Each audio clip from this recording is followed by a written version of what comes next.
ये कहानी तब शुरू हुई जब मैं बच्चा था। मैं एक गरीब परिवार के बेटे के रूप में पैदा हुआ था।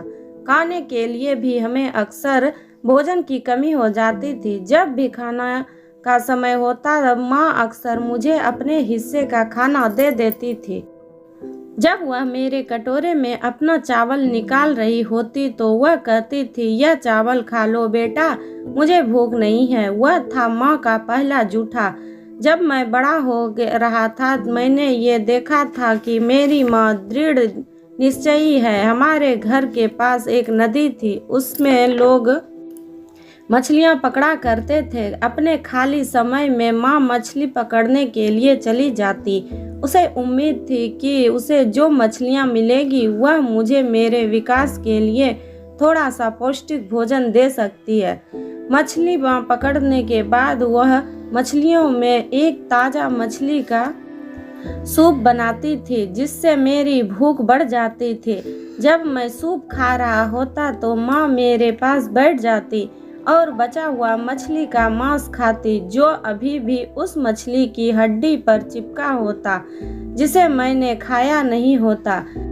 जब मैं उन्हें अपनी थाली में से मछलियां खाने को कहता तो वो कहती उसे ऐसी ही हड्डियों पर चिपका मांस ही पसंद है।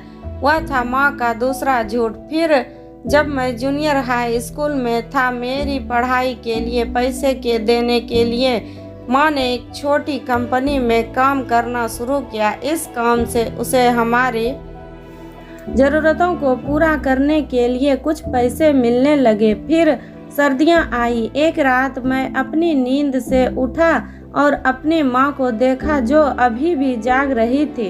एक छोटी सी मोमबत्ती की रोशनी में कंपनी से कुछ काम घर लाकर करती थी। मैंने कहा, माँ सो जाओ, देर हो चुकी है, कल सुबह तुम्हें काम पर भी जाना है। माँ मुस्कुराई और बोली, सो जाओ बेटा, मैं बिल्कुल थकी नहीं हूँ और वैसे भी मुझे काफ़ी देर से नींद आती है। वह था माँ का तीसरा झूठ। मेरी अंतिम परीक्षा के समय माँ ने मेरे साथ चलने के लिए अपने काम से छुट्टी मांगी। जब दिन चढ़ा और सूरज की तपिश बढ़ने लगी थी तो कई घंटों तक तेज धूप में मेरी दृढ़ माँ ने सूरज की चमकती गर्मी में मेरा इंतजार किया।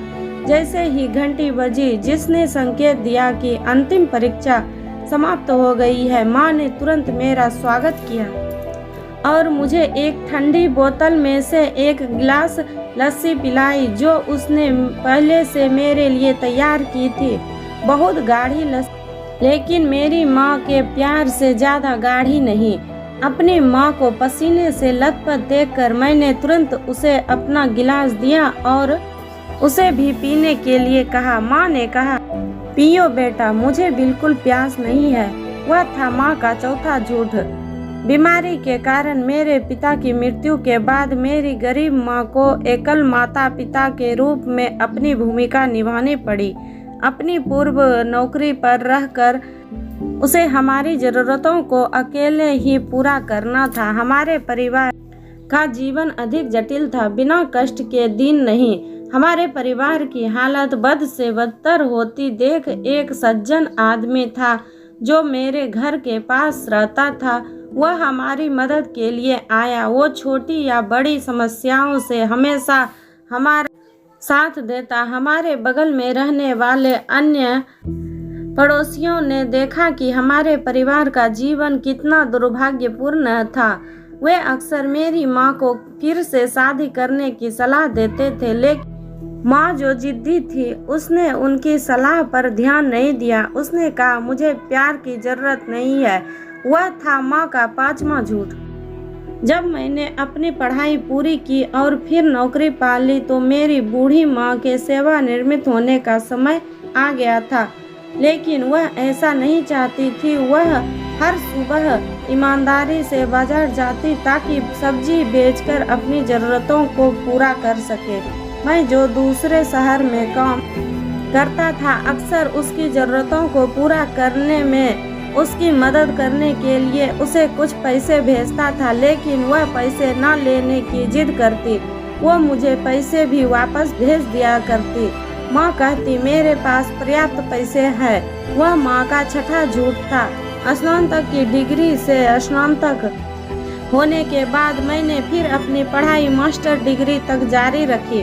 मैंने डिग्री ली जिसे एक कंपनी द्वारा स्कॉलरशिप के माध्यम से अमेरिका के एक प्रसिद्ध विश्वविद्यालय से वित्त घोषित किया गया था। मैंने आखिरकार एक बड़ी कंपनी में काम किया, काफ़ी उच्च वेतन पाया। मैंने अपनी माँ को अमेरिका में अपने जीवन का आनंद लेने के लिए ले जाने का इरादा जाहिर किया, लेकिन मेरी प्यारी माँ अपने बेटे को परेशान नहीं करना चाहती थी।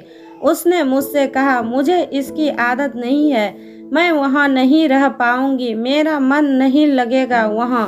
वह था माँ का सातवां झूठ। वृद्धावस्था में प्रवेश करने के बाद माँ को पेट का कैंसर हो गया और उन्हें अस्पताल में भर्ती करना पड़ा, जो मीलों दूर और समुद्र के उस पार रहता था। सीधे अपनी प्यारी माँ से मिलने घर गया। ऑपरेशन के बाद वह बिस्तर पर कमजोरी के कारण लेटी हुई थी। माँ जो इतनी बूढ़ी लग रही थी, गहरी तड़प से मुझे देख रही थी। उसने अपने चेहरे पर मुस्कान बिखेरने की कोशिश की, लेकिन बीमारी के कारण वो ऐसा नहीं कर पा रही थी। वह था माँ का आठवां झूठ। अपने जीवन का ये आखिरी झूठ बोलने के बाद माँ ने हमेशा के लिए अपनी आंखें बंद कर ली। मेरी माँ और उनके सभी झूठ हमेशा दिल में रहेंगे।